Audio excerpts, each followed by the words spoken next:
Melina, what's wrong with you?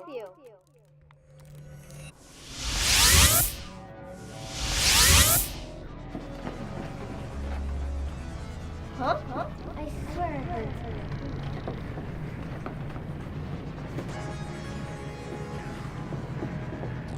No joke, I keep hearing stuff.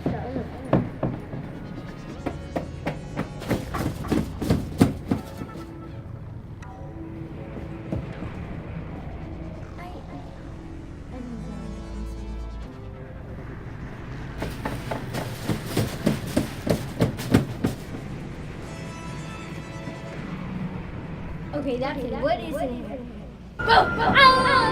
Happy Halloween! What? There's still 2 more weeks until Halloween. Still doesn't mean I can't celebrate early. Okay, fine. I'm in a Halloween mood as well. What are you going to be? Me, I am scary looking enough already, that's why. Oh, wow. Okay. Hello, I'm Edie and this is Melina, and welcome to the DSL Engineer Report week of October 15th. From today in 2 weeks, it will be Halloween. Yes, and let's go see what spooky stuff is going on.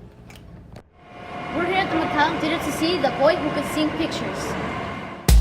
5th grade went to the McCallum Theater to watch Daniel Kelly and David Gonzalez perform The Boy Who Could Sing Pictures. After the show, we got to go backstage and interview Daniel and David. My name is David. I'm here with Daniel. So, how long did it take you to become a good pianist? Well, I'm still working on it. I still practice every day. I started when I was 6 years old, and now I'm 45. So, your viewers can do the math. So, have you ever, what's your favorite theater to perform at? The McCallum Theater in Palm Desert, California! No, seriously, the piano, did you see the performance today? Yeah. This piano is amazing. You know, when a violinist tours the country, she or he, they bring their own violin. For me, I have to play the piano that's there, so every piano I play is different. And this one is really fun to play, a great instrument. Do you really love your job? I do. I'm very thankful. Following my dream. I decided I'm going to do music. When I was young, I decided I'm going to do music, even if it's going to be challenging. You know, this is what I really find joy. And I love performing for children. It was so much fun performing with David and performing for everyone today. So I'm very blessed. What's your favorite place to go? Like, what's your favorite place? Like, Africa, you know? Oh, to play Yeah. music? Well, I'm very fortunate because I did go to Africa to play some music. And I've been all throughout Europe. I've been to India, lots of places in South America. And, you know, I find whenever there's an audience that's interested in sharing an experience together, that's the most fun. It doesn't matter where it is. But if everyone is with me and we're sharing the music together and enjoying it together, that's what I love. As a kid, did you think you would be something else other than a pianist? Well, when I was a kid, I wanted to be an actor. To be or not to be? That is the question. I tried to be a juggler. You ready? Here, you hold a couple of these. Hand those to me when you're ready. Okay, ready? When I say now. Okay, ready? Now. I wasn't very good at juggling, so it didn't work out. Acting really didn't work out either. And so I'm glad music has. You have great questions. Can I ask you a question? Yeah. How long have you been doing interviewing and making film? About 3 months. Wow. Crazy! You guys are really good. I'm here with David Gonzalez. Alright, so why did you become a storyteller? I became a storyteller for 2 reasons. One, I love to tell stories. I love to use my voice and my body. I love to find the words and then to bring the stories alive. It's like being like a cartoon with my body. I love that. And the other thing I love is children. So I love bringing stories alive for kids because I believe that stories have messages. both about the world, but also about how to be expressive and how to feel good in your body and your voice and all that. So those are the two things. As a kid, did you think you would become anything different than a storyteller? As a kid, I thought I would be a teacher. I wanted to be a teacher first. I thought I would teach languages. I thought I would teach Spanish or English, something like that. And then when I was a little bit older, I thought I would be a scientist. I wanted to be an archaeologist, someone who digs in the dirt, finds bones and stuff like that. But as I grew older, I started playing music, and then I found storytelling, and then here I am. So, has anything happened on stage? Like, have you gotten stressed on stage? Have I gotten stressed on stage? Like Oh you forget a man. line? Oh yes. Oh yes. Many times. It happens often. But there's a word I love, which is improvisation. And improvisation is when you kind of make things up on the moment. Like you just kind of find a way to make it work. So if I make a mistake, I don't stop. I keep going. I improvise to make it work. And you try not to get scared. If you get scared and you stop, then it's over. So if you make a mistake, just keep going. Make it into something else. So what inspired you to become a storyteller? Wow, that's a really good story. Good question. You know, I tend to say it's a couple of things. In my family, there were really good storytellers, but not like professional storytellers. It was like sitting around the kitchen table. Like whoever had the best story got the most attention. Campfire? Like what? Like around the campfire? Like around the campfire, but it was around like rice and beans. And whoever told the best story always got the most attention. So I wanted attention, so I told good stories. So that's how it started.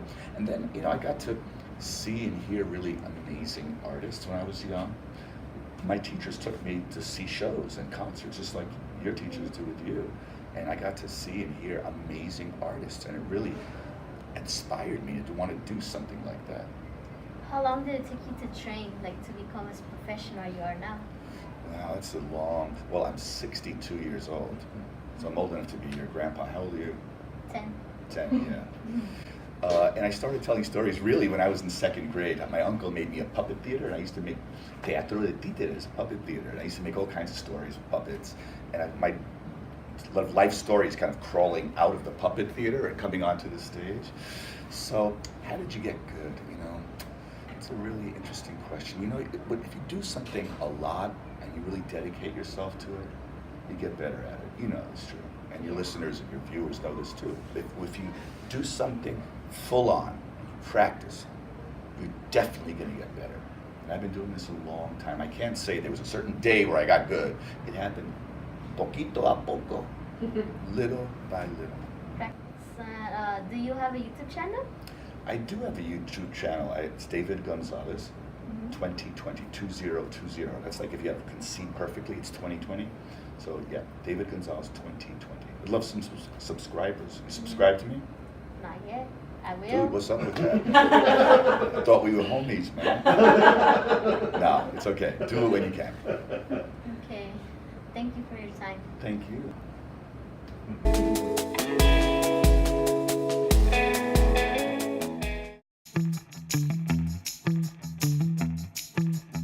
Hello, my name is Melina and this is Yeti. And today we are doing Expectation versus Reality Gymnastics Edition.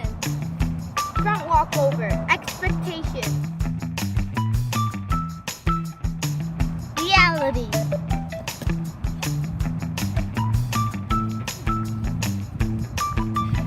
Expectations, Scorpion.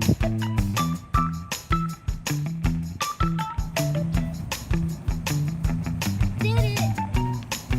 Expectations, Split. Reality. I did it. I did it. For the end of Expectations versus Reality Gymnastics Edition, we're gonna do the elbow stand. Expectations.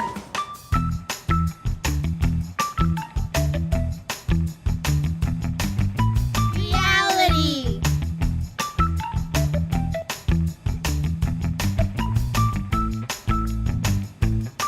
That's it for the Expectation versus Reality Gymnastics Edition.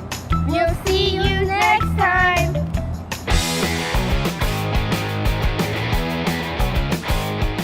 This is Miss Pekka, and I'm here at Joshua Tree National Park. Joshua Tree is a beautiful park. And a lot of people seem to agree because last year it had 2 million visitors. This park is perfect for adventures. There's trails to hike, wilderness to see, and desert wildlife to look out for. The jumbo, crazy-shaped boulders make you feel as if you're inside a Dr. Seuss book. These funny-looking boulders were actually at one time magma, formed underneath the earth over 270 million years ago.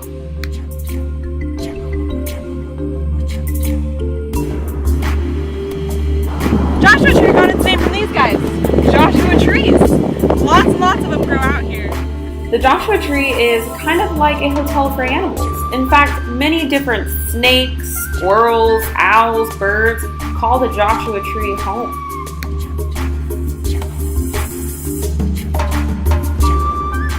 This park is also known for different species of cactus. I love seeing all the different cacti out there. They're kind of scary, but also kind of beautiful. This one is the teddy bear cholla cactus, and it might look kind of fluffy, but if you get too close, you will get poked by one of their spiny needles. Ouch. Have you ever seen the inside of a cactus? Well, here it is. Kind of cool, huh?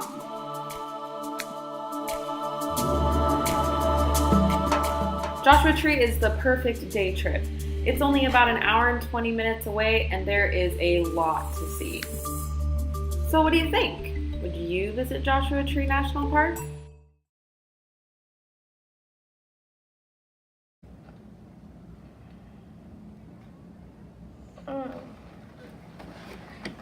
Wait, did you dream about that too? What? Oh, you mean the DSL engineer report? Yeah. Yeah, it was funny though, but scary. It was spooky. We'll see you in 2 weeks. Bye!